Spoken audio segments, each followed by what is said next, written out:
네, 여야 의원들의 뜨거운 정치 토론 여의도 펀치. 오늘은 국민의힘 양금희, 더불어민주당 강선우 의원과 함께합니다. 어서 오십시오. 네, 네, 반갑습니다. 안녕하십니까.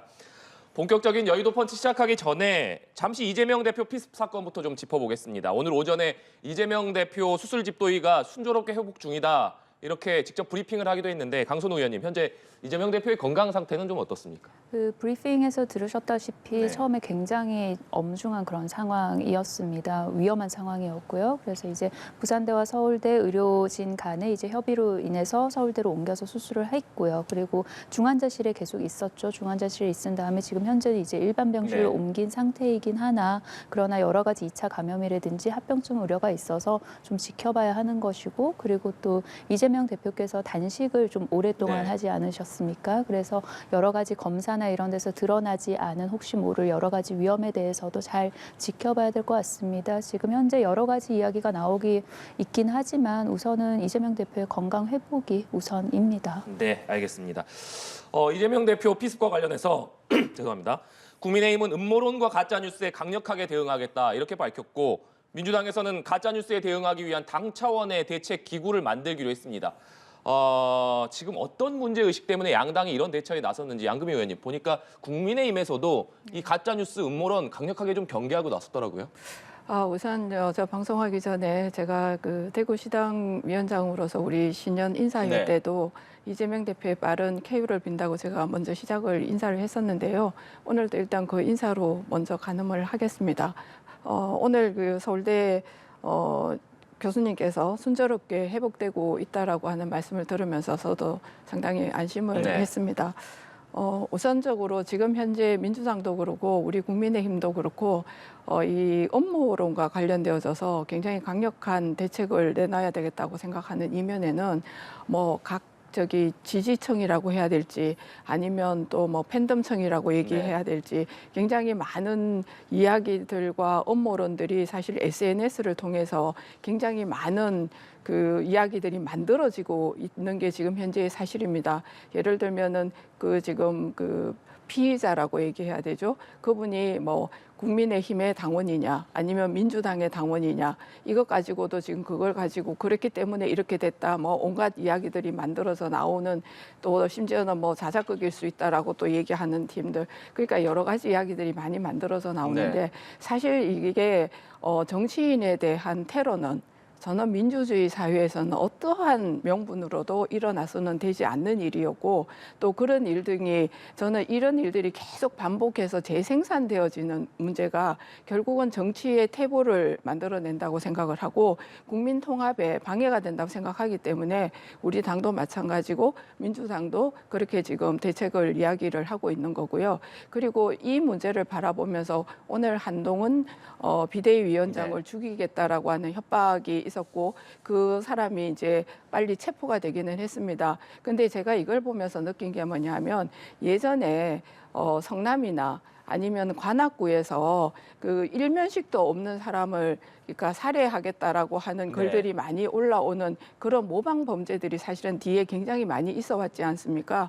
그런 것처럼 이 정치 테러와 관련되어지는 모방 범죄들이 앞으로도 계속 일어날 가능성에 대한 걱정들 이게 여야의 정치권에서 다 같이 해야 되는 일인 거라고 저는 생각하거든요. 그런 점에서 저희가 다 주목을 해야 되고 국민 통합을 위해서도 절대로 이런 업무론적인 거와 관련되어지는 이야기들은 확대 재생산되지 않도록 하고 그거와 그렇기 때문에 저는 오늘 서울대 병원에서 주치의가 브리핑을 한 건 굉장히 잘했다고 생각을 합니다. 그와 동시에 경찰도 이 부분에 대한 수사의 상황에 대해서 저는 국민들에게 알리는 차원에서라도 중간에 한 번씩은 관련된 사실에 대해서 제대로 된 브리핑이 필요하지 않을까 그렇게 생각합니다. 네. 양금희 의원님께서 말씀해 주신 대로 여러 가지 인터넷상에서 확인되지 않은 가짜뉴스 음모론들이 좀 너무 성행하는 모습인데 민주당에서도 보니까 당 차원의 대책기구를 만들었더라고요. 네, 당 차원의 대책기구를 만들 것이고요. 그리고 브리핑을 들으셨다시피 굉장히 위중한 상황이었음에도 불구하고 이 상황을 굉장히 폄훼하거나 희화하거나 조롱을 하는 네. 그런 일들이 있었습니다. 실제로도 있었고요. 관련해서는 민주당에서 법적 조치를 굉장히 단호하게 할 겁니다. 쉽게 말씀드리면 사람이 목에 칼에 찔려서 굉장히 위험한 상황이 벌어졌던 거예요. 그런데 거기에 관련해가지고 자작극이다, 종이칼이다, 피가 페인트였다, 온갖 이야기들이 난무를 했었거든요. 그래서 그런 거 관련해서는 민주당에서 굉장히 엄중하게 대처를 할 것이고요. 그리고 또 한 가지 더 관련해서 서울대학교에서 왜 브리핑을 하지 않는지 이제 그거를 가지고도 이상한 이야기들을 굉장히 네. 많이 지어냈었습니다. 그리고 실제로 언론인들도 저에게 질문을 굉장히 많이 했었어요. 그래서 제가 서울대 측에 확인을 해봐라. 서울대에서 브리핑을 하지 않거나 하는 것에 관련해서는 서울대 확인을 해야 되는 일이 아니냐라고 답변을 했었는데 이제 오늘 이제 서울대 측에서 왜 그동안 브리핑을 할 수 없었는지에 대해서도 이유를 얘기를 했었죠. 그래서 그 부분에 대한 이제 이야기는 좀 더 수그러질 것으로 기대를 하고요. 그리고 그래야만 하는 것이고요. 그리고 또 한 가지는 왜 부산대 병원에 있지 아니하고 서울대 병원으로 왔냐? 왜 헬기를 타고 왔냐? 이제 그거 관련해서 또 이야기들을 만들어내기 시작하는 거죠. 그 밝혔다시피 가족의 요청으로 인해서 부산대 의료진과 서울대 의료진이 협의를 한 것입니다. 그리고 의료진 간에 이야기를 할 때는 환자 상태가 가장 중요합니다. 네. 만약에 이송을 해서 불안정하다 그러면 절대 이송시키지 않습니다. 그래서 의료진의 판단이 있었던 것이고요.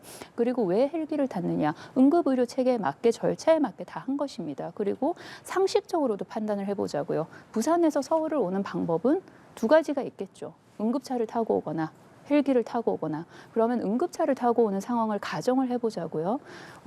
가장 짧게 왔을 때 한 4시간 정도 걸리지 않겠습니까? 그러면 그 시간 내내 도로 통제를 해야겠죠. 그리고 그 응급차 뒤로는 언론사 차량도 따라 붙을 것이고 유튜버들 차량도 따라 붙겠죠. 그러면은 위험을 가중시키는 거예요. 그리고 아마도 언론사 헬기도 계속해서 취재를 하겠죠. 그러면 그 상황을 4시간 동안 방치를 해야 됩니까? 더 위험한 상황을 만들어내야 되는 거 아니지 않습니까?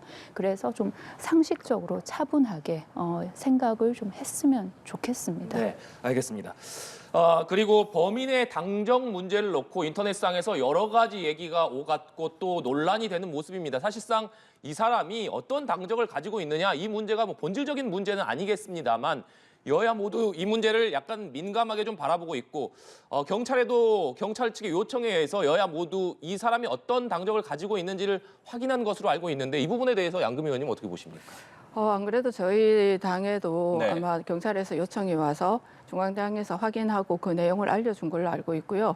저는 지금 중앙당에서 내용에 대해서 상세하게 확인은 못했지만 제가 알고 있는 바로는 현재 우리 국민의힘의 당원은 아니고 이분이 4년 동안 그러니까 현재부터 시작해서 4년을 거슬렀을 때는 국민의힘 당원이 그동안은 아니었다라고 하는 것까지는 확인됐다고 저는 들었습니다.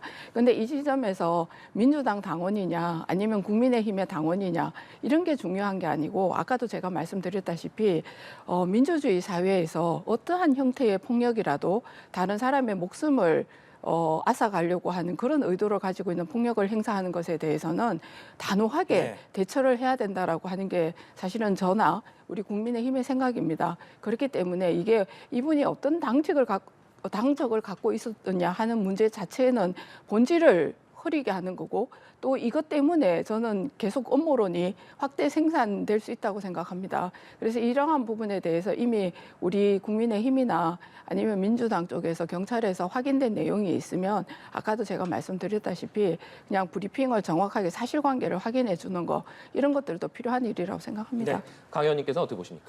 경찰이 이제 그 피의자 관련해가지고 여러 가지 뭐 범행의 동기나 이런 걸 파악하기 위해서 아마도 당적 확인 요청을 한 것 같아요. 그래서 국민의힘도 그렇고 우리 민주당에서도 그 경찰에 적극 협조를 한 상태이고요. 그리고 경찰에서 수사의 여러 가지 필요성에 따라서 더 뭐 수사를 해볼 것이 있으면 해볼 것이고요. 그리고 그 당적 뭐 확인한 그런 여부에 따라서도 그 수사에 반영을 하지 않겠습니까? 그러면은 그런 객관적인 사실이 나올 때까지 기다리면 되는 겁니다. 이것을 가정을 하고 추측을 해서 이게 이렇기 때문에 이런 일이다라고 정치화해서 해석을 하는 것은 가장 하지 말아야 되는 일 중에 하나인 거죠. 네. 앞서 양 의원님께서 말씀해 주셨지만 이재명 대표 피습 사건이 일어난 이후에 한동훈 비대위원장이 오늘 광주를 방문했는데 한동훈 비대위원장에 대한 협박도 있었습니다. 이 협박한 40대 남성 경찰에 붙잡히긴 했습니다만 앞으로 정치인을 겨냥한 테러, 과거에도 박근혜 전 당시 대표라든지 아니면 송영길 전 대표 뭐 여러 가지 테러를 당하기도 했습니다만 어떤 정치인들, 유력 정치인들을 겨냥한 테러가 끊이지 않는 상황 속에서 이런 일에 대한 모방 범죄가 또 일어날 수도 있다. 이런 우려가 있거든요. 가장 걱정되는 것 중에 하나가 모방 네. 범죄인 것이죠. 그래서 관련해서 대비를 철저히 해야 할 것이고요. 그리고 조금의 예후라도 보이면 그것을 느슨하게 생각하거나 쉽게 생각해서는 안 될 것입니다. 그런데 사실 현실적으로 이런 유세장이나 이런 데를 가보면은 통제가 쉽지가 네. 않아요. 그래서 이번에 국회에서 여러 가지 좀 제도화를 탄탄하게 만들어야 할 것이고요. 그리고 이 예방하는 것도 중요하지만 이런 불상사가 생겼을 때 어떻게 대처를 하느냐도 중요하지 않습니까? 이번에 가덕도 같은 경우에는 응급차가 오기까지 20분이 넘게 네. 걸렸습니다. 그러면은 관련해서 만약에 사태에 대비한 그런 응급의료 체계도 다시 한번 좀 촘촘히 들여다볼 필요가 있겠습니다. 네. 아무래도 이런 사태 여야를 막론하고 누구에게나 일어날 수 있는 일이기 때문에 여야가 이런 부분에 있어서 좀 머리를 맞대고 방안을 찾아내는 것도 좀 중요할 것 같습니다. 예, 아까 방금 이제 민주당의 우리 강선우 대변인께서도 얘기하셨다시피 네. 이런 부분에 대해서 조금 심도 있는 검토가 필요하다고 생각하는데요. 사실 이번에 한동훈 저희 비대위원장이 저기 대구를 방문하셨잖아요. 제가 사실은 대구 시당위원장이었어요. 그래서 이제 같이 이동을 하게 됐는데 이동하는 그 과정에서 너무 많은 사람들과 팬들이 둘러싸이다가 보니까 사실은 이 경호를 한다는 것 자체가 거의 불가능에 가까웠습니다.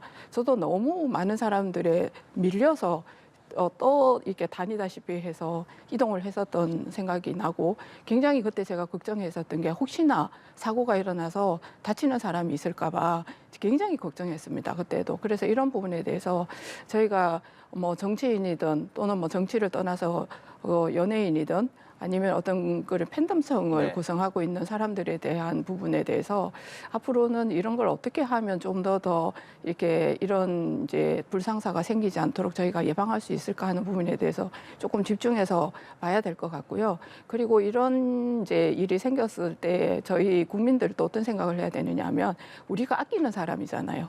그러니까 뭐 한동훈 비대위원장도 마찬가지고 뭐 이렇게 야당 쪽에서는 또 이재명 대표도 마찬가지고 그만큼 아끼는 사람을 위해서 약간의 우리가 좀 배려 이런 것들도 필요하다 이런 생각들을 같이 공유하는 그러한 시간들이 좀 필요할 거라고 저는 네. 생각합니다. 아무래도 이재명 대표 피습 사건이 일어난 이후에 이 문제의 근본 원인이 어디에 있느냐 여러 가지 해석들이 나왔는데 뭐 목소리가 일치되는 부분은 지금 현재 정치권이 너무 극단적인 상황 아니냐, 상대방을 증오하는 혐오 정치 때문이 아니냐, 뭐 이런 분석들이 좀 많이 나오고 있는 상황입니다. 이런 상황 속에서 앞으로 총선이 석 달여밖에 남지 않았기 때문에 이번 총선 역시 증오 총선이 되는 것 아니냐 이런 우려의 목소리도 일고 있는데 이 부분에 대해서 양 의원님 어떻게 생각하십니까? 저는 이 일이 일어났을 때 네. 그 다음날 모 신문에서 총선 테러라고 하는 제목으로 기사가 나온 걸 봤습니다. 그걸 굉장히 인상 깊게 봤는데요. 이게 이재명 대표를 향한 테러이긴 하지만 우리나라 총선 전체에 대한 테러라고 인식하고 받아들여야 된다라고 네. 저는 생각하거든요. 그래서 이런 부분들이 저희가 여야의 정치권에서 사실은 이 부분들에 대한 고민과 반성이 필요하다고 생각하고 그리고 여야가 어차피 정치적으로 대립하고 또는 예를 들어서 서로 다른 가치관을 가지고 싸워야 될 때는 분명히 있습니다. 그리고 오늘의 주제를 봐도 그런 내용들이 지금 제가 들어있는 걸로 알고 있는데 그럼에도 불구하고 여야에서 넘어가지 말아야 될 선, 금도라는 게 저는 존재한다고 생각하거든요. 상대에 대한 적정한 선에서의 배려 이런 것들도 필요하다고 생각하고 정치의 용어라든지 이런 부분에 대한 순화 이런 거는 우리 정치인들이 사실은 굉장히 노력해야 되는 부분이라고 생각을 합니다. 그렇게 함과 동시에 또 팬덤층을 구성하고 있는 각 정치권의 뭐라 그럴까요? 굉장한 이제 지지층들 네. 그 지지층을 향해서도 저희는 메시지를 내야 된다고 생각합니다. 예를 들면 우리 당이라면 우리 당의 또 그런 지지층들과 또 야당이면 야당의 뭐 이재명 대표 같으면 아주 뭐 개딸이라고 유명한 팬덤층이 있지 않습니까? 그런 곳을 향해서도 과하게 뭔가의 메시지를 그쪽에서 내거나 행위를 했을 때에는 그 부분에 대한 부분은 자제를 해달라라든지 이런 정확한 멘트가 앞으로는 필요하다고 그렇게 생각을 합니다. 네, 강 의원님.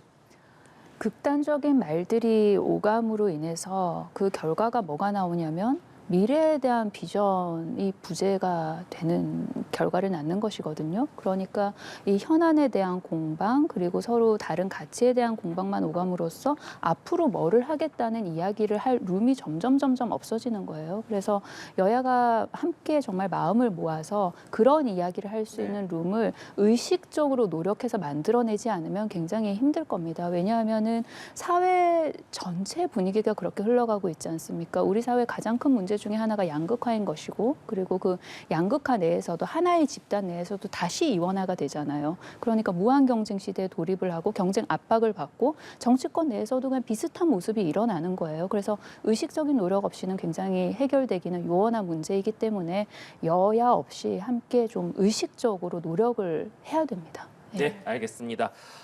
본격적으로 여의도 펀치 시작해 보겠습니다. 오늘의 첫 번째 주제부터 보여주시죠. 네, 국민의힘이 한동훈 비대위원장에 이어서 당 논평에서도 김건희 특검법 대신에 도이치 특검이다 이런 표현을 사용하기 시작했습니다. 양금희 의원님, 그 배경 어떻게 설명해 주실 수 있을까요? 사실은 어떤 특정한 사람의 이름을 거명을 해서 특검이라고 하는 것은 굉장히 정치적인 의도가 숨어 있다고 보고요. 사실 이 문제는 도이치모터스의 권오수라고 하는 대표가 네. 주가 조작을 통해서 이득을 얻으려고 하는 행위에서 시작되었다고 다 모든 국민들이 알고 있는 것처럼, 그래서 이 문제에 김건희 여사님의 아주 작은 부분들이 계속해서 모든 것처럼 표현되고 포장되어지는 부분들을 방지하기 위해서 저는 도이치 특검이라고 하는 것이 맞다라고 하는 것을 말씀드리는 겁니다. 네, 국민의힘에서는 용어를 도이치 특검이라고 쓰고 있습니다. 강 의원님 어떻게 보십니까? 김건희 특검법이죠. 그리고 도이치 특검이라고 하면 그러면 독일 특검이라는 뜻인데 이 특검법이 독일이랑 무슨 상관이 있나라는 의문이 듭니다. 한동훈 비대위원장이 처음 쓰기 시작을 했었죠. 참 나쁜 정치 하시는 것 같아요. 본질을 흐리는 것이잖아요. 그리고 국민들께서 이미 다 알고 계신 거예요. 그런데 김건희 특검법을 왜 김건희 특검법이라고 부르지 못합니까? 그러면 안 됩니다. 그러면 이 용어에서부터 시작해서 지금 여당에서는 이게 총선용 악법이다, 위헌 소지가 있다, 헌법상 기본권을 침해를 한다, 그리고 심지어 행복 추구권을 침해한다는 말까지 했어요. 국민의힘에서. 아니 그러면 그 전제를 받아들이자면 대한민국 사법 체계가 없어야죠. 그럼 용의자들, 범죄자들 수사당하면은 다 행복추구권 침해하지 않습니까? 그렇게 말씀을 하시면 안 될 것 같고요. 그리고 이게 총선용에 맞춘 그런 특검법이라고 하는데 그렇지 않습니다. 그 처음에 이 특검법이 발의됐던 거는 시계를 돌려보시면은 1년 훨씬 더 전이었어요. 그런데 국민의힘이 반대를 해서 결국은 패스트트랙을 태우게 됐고, 그리고 그 절차에 따라서 시간이 흘러서 지금 이 시기까지 온 것이거든요. 그래서 총선용 악법이다. 그리고 이 김건희 특검법 관련해서만 야당이 또 특검을 추천하게 돼 있다. 이 모든 것들은 가짜 뉴스이거든요. 그래서 그 지금까지의 여러 가지 특검법이 어떻게 구성이 되었었는지, 그리고 또 언론 보도 관련해 가지고는 준칙이 어땠었는지를 좀 쭉 살펴보시고 그렇게 좀 이렇게 국민들께 있는 사실 그대로 좀 말씀을 해주시는 그런 노력이 필요하다고 봅니다. 네, 총선용 법안 아니다 이런 말씀이신데 양 의원님. 저희 이 도이치모터스 특검에 대해서는 사실은 저희는 처음부터 굉장히 정치적인 이유로 시작되었다고 저희가 판단했기 때문에 반대를 했고요. 처음에 민주당에서 발의한 특검법이 지금 특검법이 아닙니다. 근데 이 특검법이 오르게 된 배경에는 정의당에서 이 특검법을 발의를 했던 걸로 제가 알고 있는데요. 정의당에서 특검법을 만들면서 노란봉투법이라고 일명 불리어지는 법하고 거래를 한 거죠. 저희가 야합이라고 보통 표현하는데 거래를 하면서 민주당과 정의당이 합의를 본 거예요. 그러니까 정의당에서 하려고 하는 노란봉투법을 민주당 정권 내내 하지 않았던 그 법을 통과시켜주는 조건으로 이 법을 도이치모터스 특검법을 정의당에서 발의를 하면 민주당하고 같이 하겠다. 이렇게 해서 처음에 만들어진 법안이라는 거 말씀드리고요. 그리고 이 법의 문제점에 대해서 먼저 말씀을 드리면 특검이라고 하는 것은 일단은 사회의 특권청이 비리나 아니면 죄를 저질렀을 때 하는 것들이 맞습니다. 그런데 이 김건희 여사와 관련되어져서는 실제로 윤석열 대통령하고 결혼하기 전에 있었던 일이라고 하는 게 우선 첫 번째고요. 그 다음에 두 번째로 이 부분에 있어서 윤석열 정부 들어와서 그러면 이게 수사가 됐느냐 하면 그렇지 않습니다. 이게 문재인 정부 때 최강욱 의원이 사실은 이것에 대해서 고발을 해서 수사가 되었고 그 수사될 때에 추미애 장관이라든지 박범계 장관이 이 법무부 장관 시절이었던 걸로 제가 알고 있습니다. 그때 사실 윤석열 대통령이 실제로 검찰총장이 있다 그래도 거의 식물 검찰총장과 같은 상황이 됐을 때 이 부분에 대한 내용들을 거의 이제 탈탈 털다시피 해가지고 다 했음에도 불구하고 사실은 기소할 내용이 없었던 걸로 알고 있고요. 그래서 그 밑에 있는 검사들이 기소할 내용이 없다라고 이제 보고를 했음에도 불구하고 이것이 묵살된 상태로 이제 재판에 넘어온 걸로 알고 있습니다. 그런데 이제 1심 재판이 이제 났죠. 1심 재판이 났는데 1심 재판의 결과를 들여다보면 권오수라고 하는 도이치모터스 주가 조작의 가장 주범이라고 할 수 있는 대표가 실질적으로 이분이 받았는 게 제가 알고 있기로는 제가 지금 잠깐 봐야 되는데 집행유예를 받았습니다. 아마 실형 3년에 집행유예 2년이고 뭐 벌금 얼마고 뭐 이렇게 받은 걸로 알고 있습니다. 그리고 그 외에 많은 전주들이나 이런 분들도 다 무죄 판결이 났거든요. 그런데 지금 이미 판결이 난 내용이고 이것을 권오수라고 하는 대표는 다시 이제 2심을 신청을 한 걸로 알고 있습니다. 그래서 그 재판이 진행되어야 되는 이 재판을 하고 있는 상황인데서 다시 특검을 한다. 이거 자체도 사실은 어불성설인 내용인 거라고 저는 보고 있고요. 그다음에 제가 좀 드리고 싶었던 내용 중에 하나는 대통령의 부인이라고 해서 사실 이제까지 수사를 하고 그동안 굉장히 많은 절차들을 거쳐왔는 거를 다시 특검에서 불러내서 수사한다. 이렇게 하는 것 자체가 그러면은 법적으로 공정한 문제인가 하는 부분에 대한 의문은 저는 사실은 좀 갖고 있습니다. 그다음에 지금 민주당에서 계속 얘기하고 있는 것 중에 하나가 뭐냐 하면은 이번 재판 과정에서 김건희 여사의 계좌 3개가 재판에서 이용되어졌다라고 하는 판결문이 있습니다. 그 문이 있는데 왜 수사를 안 하느냐. 그렇기 때문에 특검을 해야 된다. 이렇게 얘기를 하는데 검찰에서는 지금 어떻게 보고 있느냐 하면 검찰과 이 재판 과정에서 나오는 내용 중에서 조금 서로 생각이 다르거나 충돌하는 부분이 있습니다. 다시 말하면 재판하는 판결에는 보면 이 도이치모터스 사건이 약간 첫 번째 것이 있고 그다음에 두 번째 타임이 있습니다. 근데 이것을 따로따로 보고 그러니까 첫 번째 거는 이미 공소시효가 끝났다고 보는 시각이 있는데 검찰은 이걸 하나의 덩어리로 보고 있어요.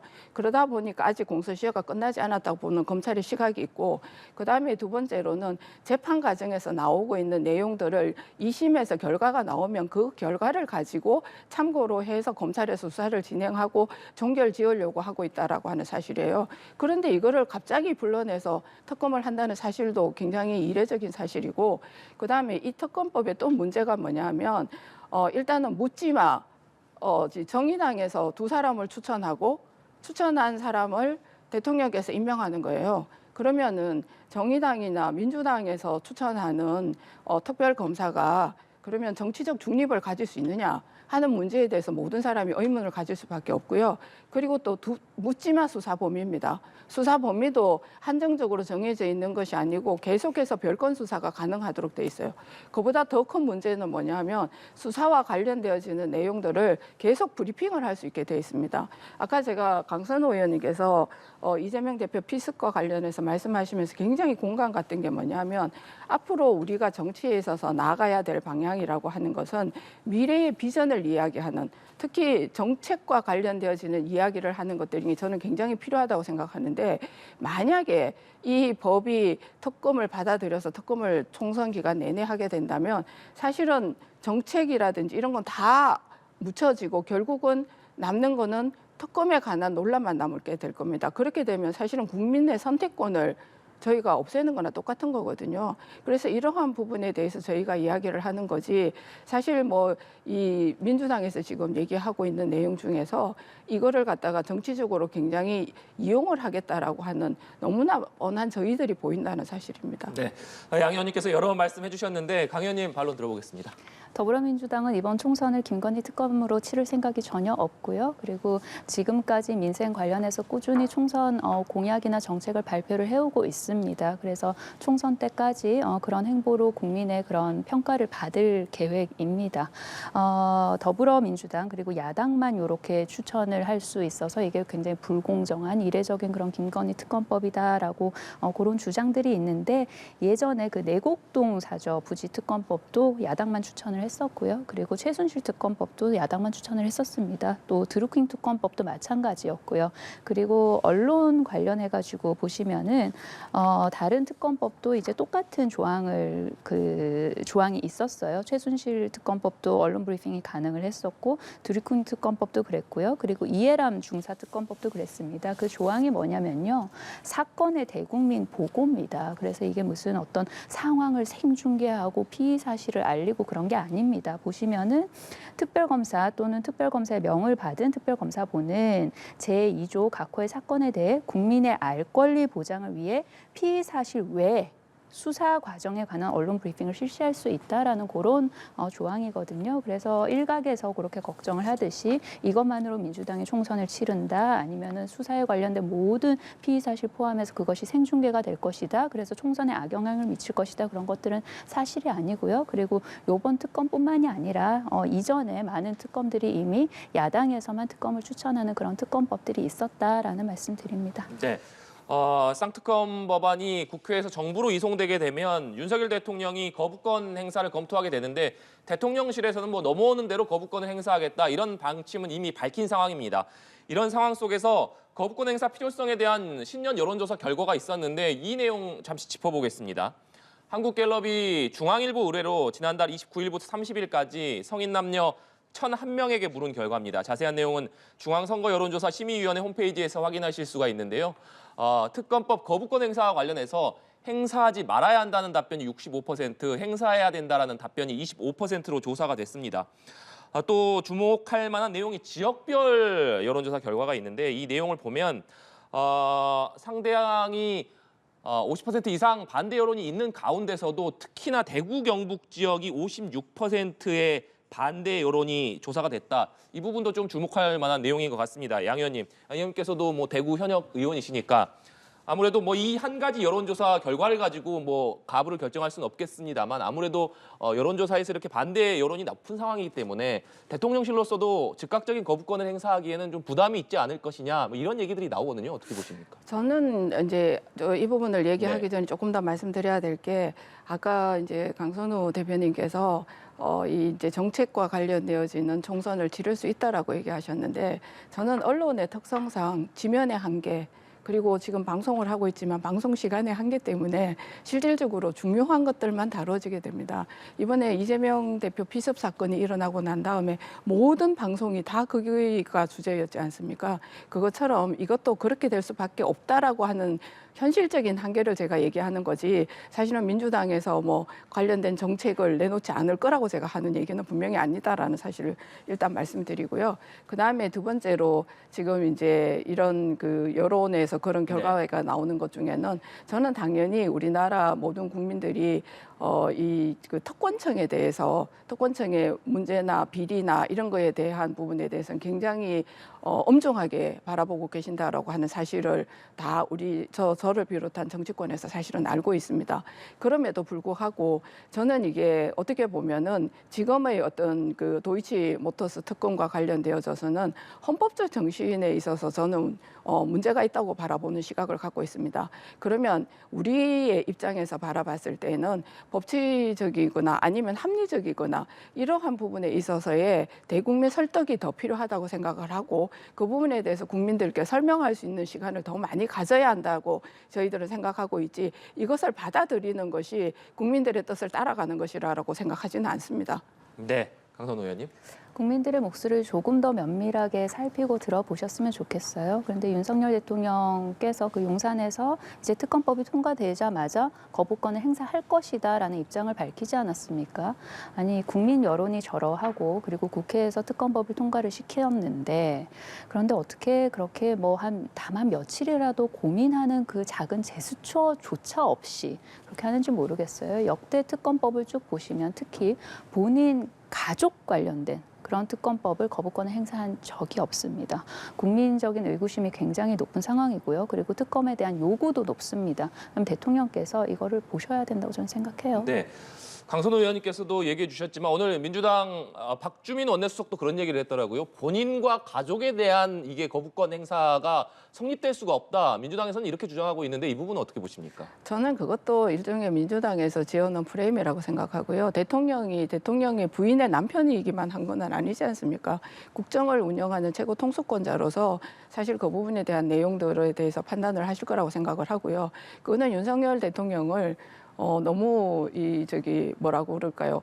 그 합리적인 생각을 하지 않는 사람으로 프레임을 씌우는 방법이라고 저는 생각하고 그 전에 사실 대통령들께서 자제분들이나 가족과 관련되어지는 특검을 거부하지 않았다고 그랬는데 그때는 사실 대통령 재임 중에 자제분들이나 가족분들의 비리가 발견되어져서 그것에 대한 특검이 진행됐기 때문에 사실은 그 부분에 대해서 대통령이 거부권을 행사할 수 없었다는 것이지 지금 아까도 제가 계속 설명드렸지만 그 김건희 여사에 관한 일은 일어난 것 자체도 대통령과 결혼 전이고 그다음에 그 대통령이 되시기 전에 이미 수사가 계속 진행되어 와서 기소할 것이 없다라고 하는 이미 판단들이 나 있는 상태였던 것을 다시 민주당에서 끌고 와서 특검을 하는 거라고 바라보는 거거든요. 그렇다고 하면 이 부분에 대해서 대통령이 가족이기 때문에 오히려 남편이기 때문에 그걸 하면 안 된다. 이렇게 말하는 게 오히려 저는 어떻게 말하면 헌법 정신에 맞지 않는다고 생각하고 대통령께서는 남편으로서의 그 대통령이 아니라 대한민국의 대통령으로서 판단을 하실 거라고 생각합니다. 네.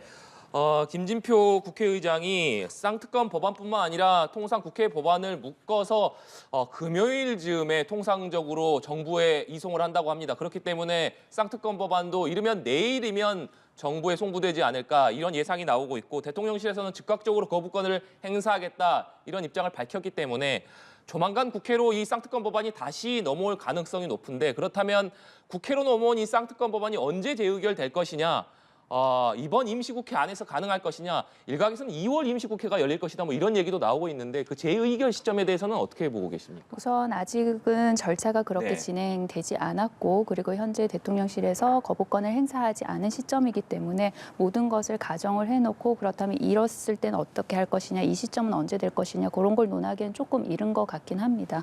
그런데 김건희 특검법만 대통령과 관계가 돼 있는 것은 아니고요. 그 쌍특검 중에 대장동 특검도 그렇습니다. 사실 대통령 본인과도 관련이 돼 있는 문제입니다. 부산지검에서요. 그래서 그런 문제이기 때문에 대통령 입장에서는 본인 또는 본인 가족이 관련이 돼 있는 거예요. 그러면은 이 거부권을 행사하는 게 이해충돌방지법에 부합을 하느냐? 그것도 따져봐야 되는 문제인 것이죠. 그리고 또한 이게 정상적인 거부권 행사가 맞느냐. 본인 또는 본인의 가족을 위해서 거부권을 행사하라고 헌법상 부여된 권한이 아니지 않겠습니까? 그래서 관련해서 여러 가지 법적 문제들을 굉장히 좀 종합적이고 세밀하게 민주당은 지금 검토를 하고 있습니다. 네, 양 의원님께서는 네네. 그 부분에 대해서 제가 사실관계 다시 확인해야 될 것 같은데요.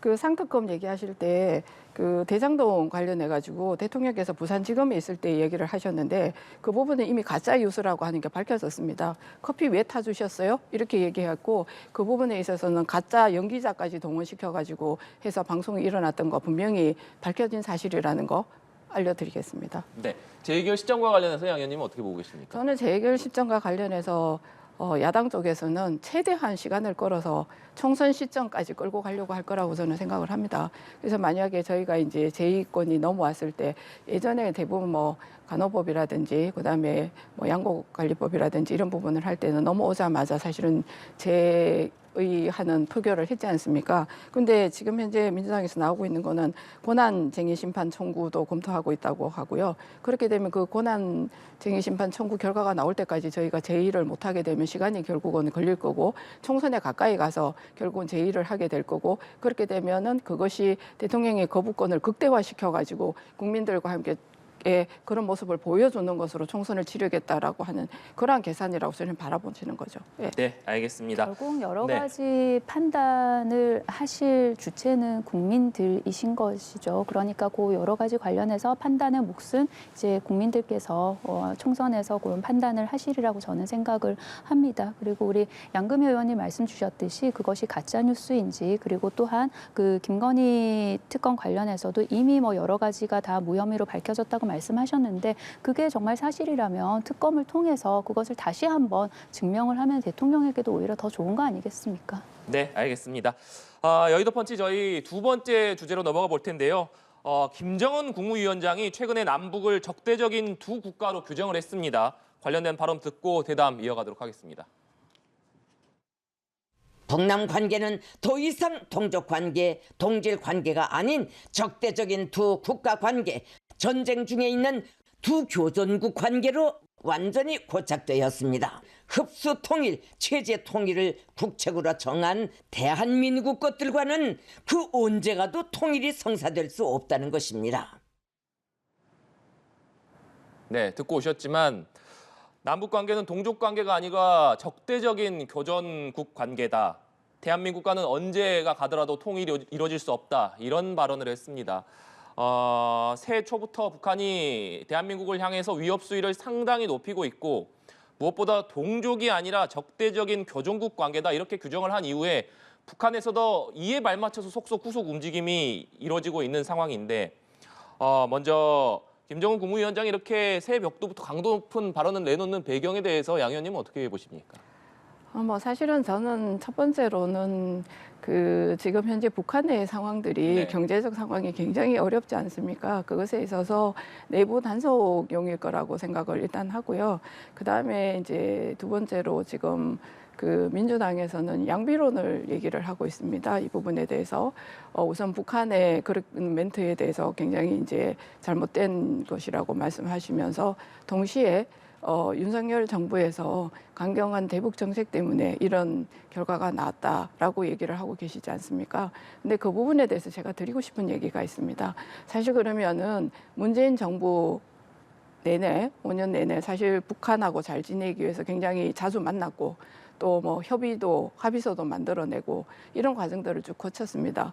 그러면 진짜로 그동안에 북한하고 우리하고 뭔가 평화를 위한 진전이 있었느냐?